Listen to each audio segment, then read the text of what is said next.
Mapagpalang araw po sa inyong lahat. Welcome to DJ Sean Stories. Turn on your notification bell, like and subscribe para sa crime stories araw-araw. Ang pagiging guro ay isa sa mga huwaran at mahirap na trabaho. Marami silang sinasakripisyo para lang matuto ang kanilang mga estudyante. Sa India, isang magaling na teacher ang bigla na lang nawala sa di malamang dahilan. Ang babae sa ating kwento ngayon ay kinilalang si Mamita Meher o tawaging nating Mita, 24 years old. Si Mita ay nagmula sa bayan ng Jarni, India. Kalahati ng populasyon sa lugar na ito ay nakapag-aral, habang ang kalahati naman ay hindi. Si Mita sa mga mapapalad na nakapag-aral at nakapagtapos. Nag-aral si Mita sa Sunshine English School sa Kalahandi. Pagkatapos ay nag-aral si Mita ng kursong education at kalaunan ay bumalik sa Sunshine English School kung saan siya nagtrabaho bilang guro. Taong 2017 nang nagsimulang magturo ang dalaga. Mabait, matalino at masayahin. Ganyan ilarawan si Mita ng mga nakakakilala sa dalaga. Magaling din siyang teacher kaya hindi nakakagulat na naging isa siya sa mga paboritong guro ng mga estudyante sa eskwelahan. Habang nagtuturo si Mita, sa dorm malapit sa eskwelahan siya tumira dahil malayo ang kanyang tinitirhan. Maayos ang takbo ng lahat para kay Mita noon. Pero nagbago ito nang tumungtong ang taong 2020. Ito kasi ang simula ng pandemya, kaya halos lahat ng lugar ay sinarado. Maging ang eskwelahan kung saan nagtatrabaho si Mita ay ipinasara at siya nga ay nawala ng trabaho. Naging malungkot nga ang dalaga dahil tumagal ng ilang buwan na hindi siya nakapagturo sa mga minamahal niyang estudyante. Pero ng taong 2021, unti-unti namang bumalik sa normal ang lahat. Ang presidente ng management committee ng Sunshine School noon ay isang lalaki na si Govinda Sahu o tawagin na lang nating George. Bukod sa pagiging presidente, si George na rin ang prinsipal ng eskwelahan. Si George ay may mga kaibigan at kilalang politiko sa India. Kapag may pagtitipon sa eskwelahan, madalas na iniimbitahan si George ng mga politiko. Sikat at maraming nakakilala kay George dahil na rin sa impluwensya ng mga kaibigan niyang politiko. Dahil magbubukas na nga ang eskwelahan, ipinatawag ni George ang teacher na si Mita. October 8, 2021, kinausap ni George si Mita para sabihin na kailangan niya ng tulong para sa pagbubukas ng eskwelahan.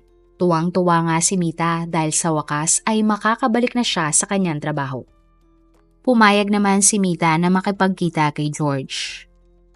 Sinabi niya nga sa kanyang pamilya na siya ay aalis para makipagkita sa principal. Ito nga ang kauna-unahang pagkakataon na aalis at pupunta sa malayong lugar si Mita simula nang nag-lockdown dahil sa pandemya. Pagkatapos magbihis, agad na umalis ang dalaga sakay ng isang bus. Nang naggabi, unti-unting nabahala ang mga magulang ni Mita dahil hindi pa rin nakakauwi ito. Sinubukan nilang tawagan ang dalaga ngunit hindi ito sumasagot sa kanilang tawag o text.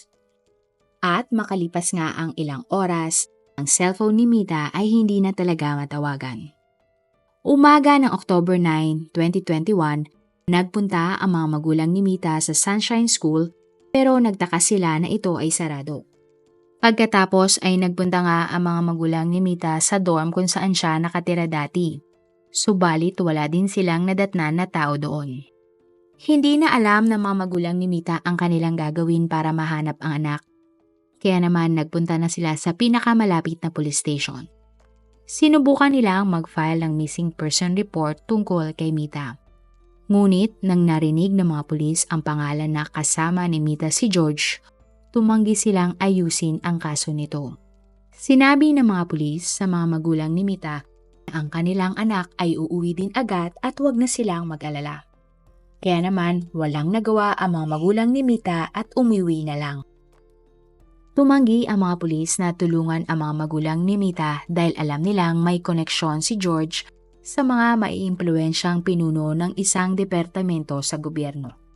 Alam nilang sila ang babalikan ng mga politiko na ito at posibleng matanggal pa sila sa trabaho kung sila ay makialam.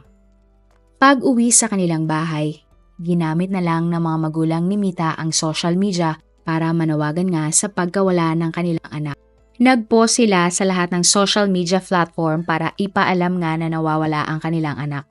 Sinabi din nila na tumanggi nga ang mga pulis na sila ay tulungan para hanapin si Mita. Ang mga kamag-anak, kaibigan at nakakakilala kay Mita ay shinare ang post na ito. Agad na kumalat ang mga post ng mga magulang ni Mita. Ang hashtag na Justice for Mita ay nagtrending nga sa Twitter. Makalipas ang ilang araw, may mga news agency na nakapansin sa kwento ni Mita. Sinimula nila itong i-cover sa TV kaya nga mas maraming nakakaalam sa istorya ng nawawalang teacher. Naging isang political issue ang kwento ni Mita.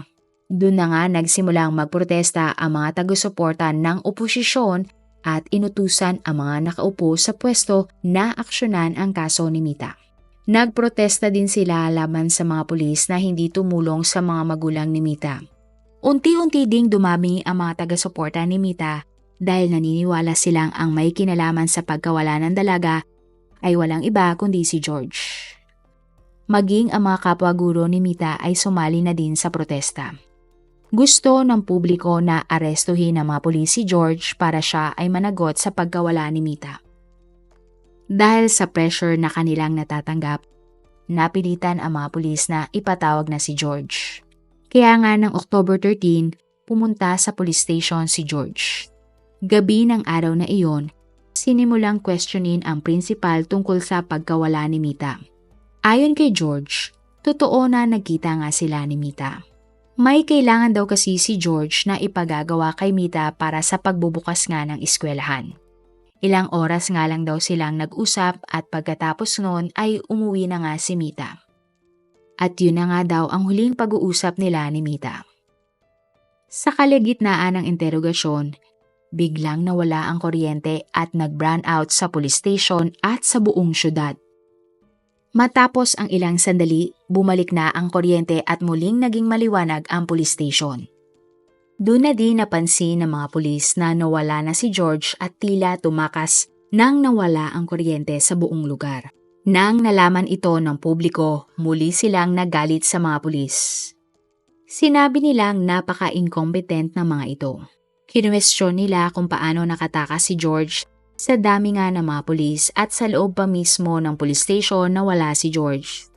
Pinunan din ng mga tao bakit hindi gumagana ang generator na nasa police station ng gabi na iyon. Binatikos din ng mga taga-suporta ng oposisyon ang kamalian ng mga pulis at sinisisi nga ito sa mga opisyal na nakaupo sa pwesto. Naniniwala sila na hindi talaga nakatakas si George kundi ay sadyang pinatakas ng mga pulis. Alam kasi nilang kaibigan ni George ang Home at Energy Minister kaya malamang ay tinulungan nito si George at sinadya ang pagkakaroon ng brownout. At dahil sa galit ng publiko, mas dumami ang nagprotesta dahil sa mga ginawang kapalpakan ng mga pulis. Samantala ng October 19, ang mga construction workers sa Sunshine School ay nagukay ng mga panahon na iyon para sa itatayong stadium. Matapos magukay, may kakaibang napansin ang mga manggagawa.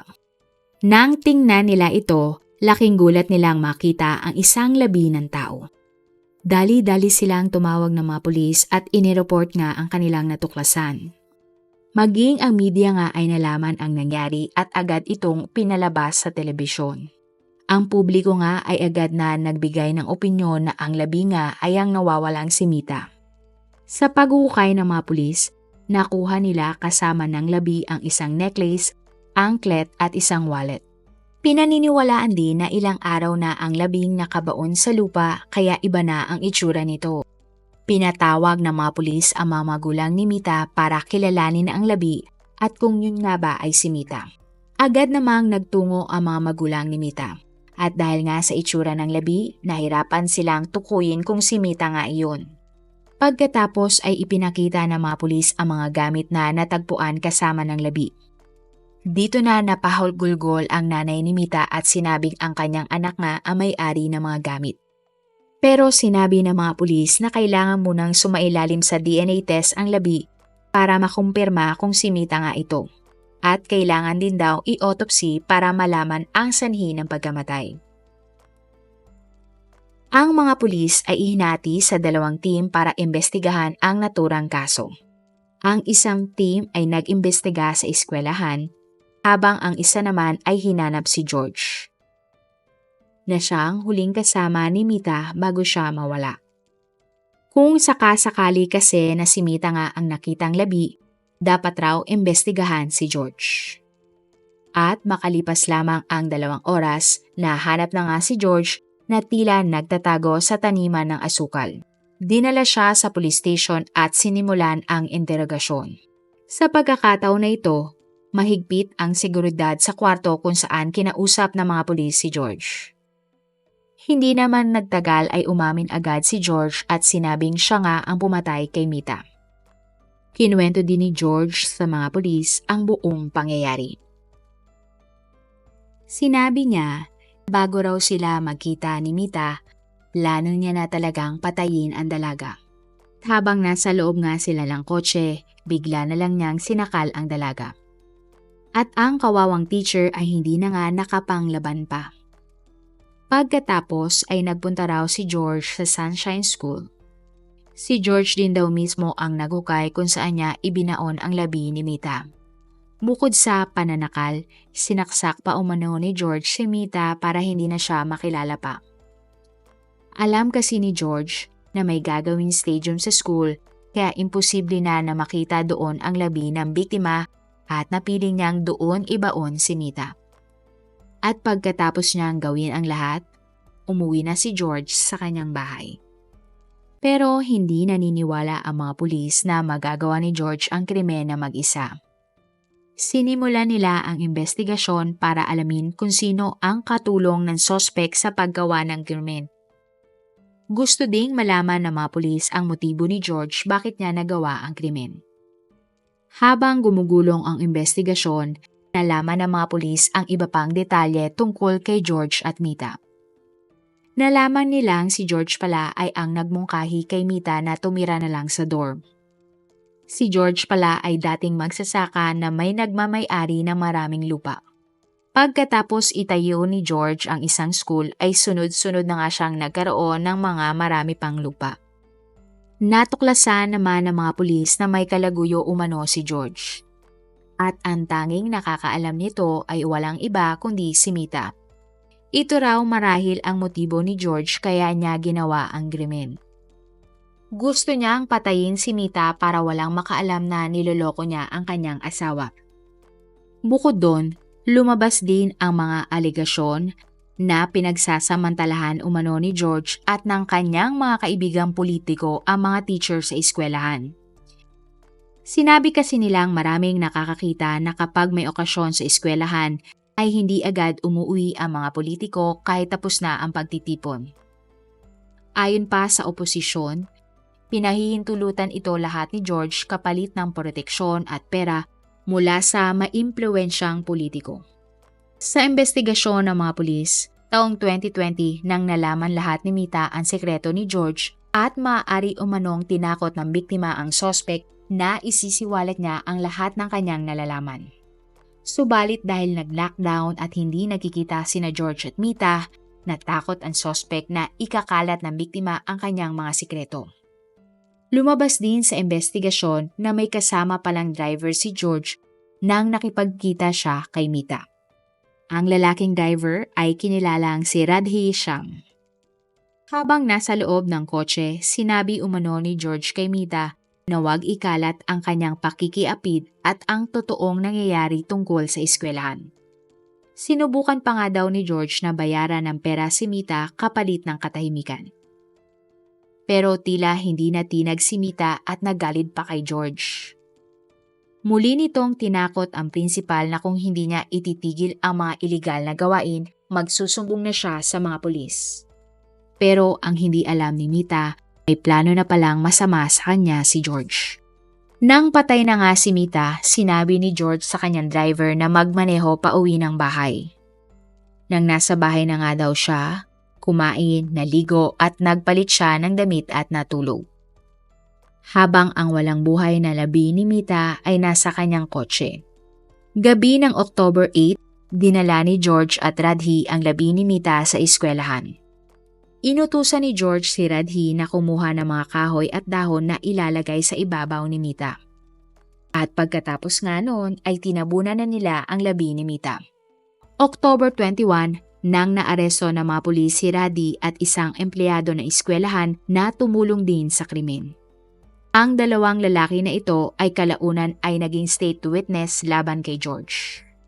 October 2022, nang lumabas nga ang resulta ng DNA at positibo ngang si Mita ang nakitang labi. Kinasuhan si George ng murder at ikinulong. Matapos lumabas ang lahat ng detalye tungkol sa kaso, ang buong lugar ay galit na galit sa sinapit ni Mita at sumisigaw sila ng hustisya. Pinabababa nga ng publiko sa pwesto ang Home at Energy Minister na kaibigan ni George.